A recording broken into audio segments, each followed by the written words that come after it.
আসসালামু আলাইকুম রহমতুল্লাহি বারাকাতু। আজকে আমি একটা কথা বলি, শোনেন মুসলমান, আপনারা ভালো করে শোনেন।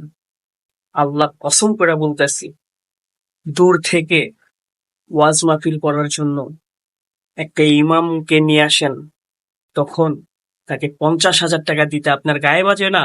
অল্প কিছুক্ষণ কথা বলে, আর আপনার নিজ মসজিদের ইমাম সাহেব শুধু তার থেকে 10,000 টাকা বেতন পায়। আফসোস লাগে মুসলমান, এগুলা চিন্তা করলে আফসোস লাগে। আপনাদের জ্ঞানে কিভাবে এটা হয়?